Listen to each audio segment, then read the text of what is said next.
सातारा जिल्ह्यातील गोळेगाव येथील माजी सैनिक आनंद सागर हे गोशाळा उभारून करतात किल्लार गायीचे केले रक्षण। ज्या काही गायी गाभण राहत नाही, दूध देत नाही, त्यामुळे शेतकरी अशा गायी कसाईला विकतात। तर त्यांनी लोकांना आवाहन करून सांगितलेले आहे की गायीला न विकता माझ्या गोशाळेत द्या। आज रोजी गायीचे संगोपन करत असताना त्यांच्या गोशाळेमध्ये 5 वर्षात 46 खिल्लार गीर कपिल गायीचा समावेश झालेला आहे। या गोशाळेचे कामकाज हिंदराव गोळे हे पाहत असून उन्हाळ्यात चारा पाणी गवत यासाठी MIDC परिसरात चाऱ्यासाठी भटकंती करावी लागत आहे।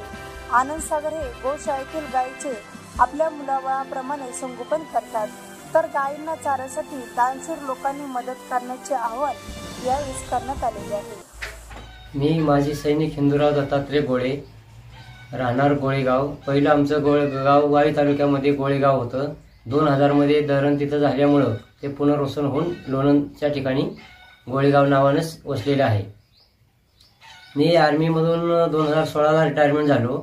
2016ला रिटायरमेंट झाल्यानंतर मला वर्ध्याचे राजीव दीक्षितजी यांचा संपर्क आला। यूट्यूबच्या माध्यमातून त्यांची व्याख्यान वगैरे ऐकली। त्यानंतर मी सेवाग्राम वर्धा नागपूर येथे गेलो। तिथं गौशाळेमध्ये सेवा केली आणि तिथंच सर्व काय मला समजलं की ही देशी गायीचा बिमोड अंग्रेजांनी कसा केला आणि जर्सी गाय आपल्या भारतामध्ये आणली जास्त दूध देणारी।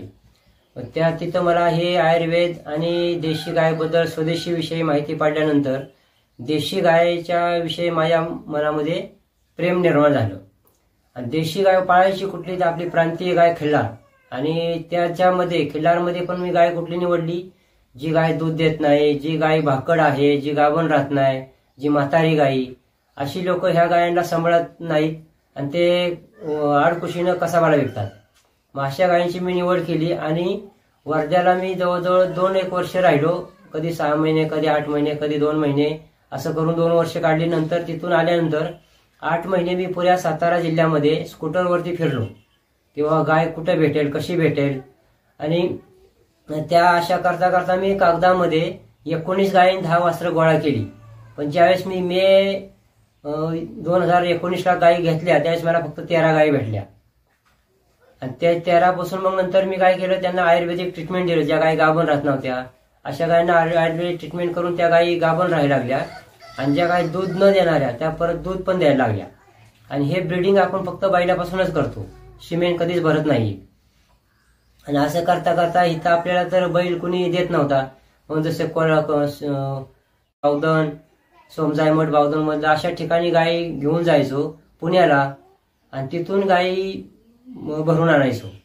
आणि अशा करता करता आतापर्यंत मला 5 वर्ष झाली पूर्ण ह्या गायींचं संगोपन करतो। आता माझ्या दावणीला टोटल 46 गायी आहेत, लहान मोठ्या।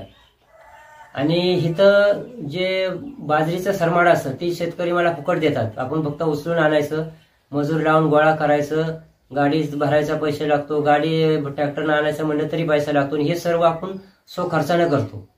आता लोणंदमधील एक व्यक्ती आहेत, त्यांनी सांगितलं की माझं नाव तुम्ही उघडीस काढू नका, तर मी काय त्यांचं नाव सांगू शकत नाही। तर ते मला चाऱ्यासाठी काय मदत करतात, चारा वगैरे कधी कधी आणून देतात इथं गायींसाठी। बाकी आपण सगळ्या पेन्शनमधून जे पैसा भेटतो त्यातले 10 ते 15 हजार रुपये दर महिना ह्याच्यामध्ये खर्च करतो। आणि काही ही दवाई बनवतो, दवाईमधून काय 4 पैसे भेटतात। होळीच्या साठी पंत्या बनवतो, त्याच्यातून हे काही 4 पैसे भेटून ह्या गायींचं संगोपन चाललेलं आहे। आणि हे उन्हाळ्यामध्ये जास्त करून 4 महिन्याचा उन्हाळा असायचा, पण आता ह्यावेळेस 8 महिने उन्हाळा पडला। तर 4 महिन्या उन्हाळ्याचं माझं शेण विकलं जातं, त्या शेणामध्ये माझं 4 महिने भागून जातात। पण आता गायांची संख्या पण वाढली आणि उन्हाळा 8 महिन्याचा झाला, त्याच्यामुळे जरा ह्या वर्षी जरा गायांची खाण्यापिणी जरा टंचाई झाली आहे।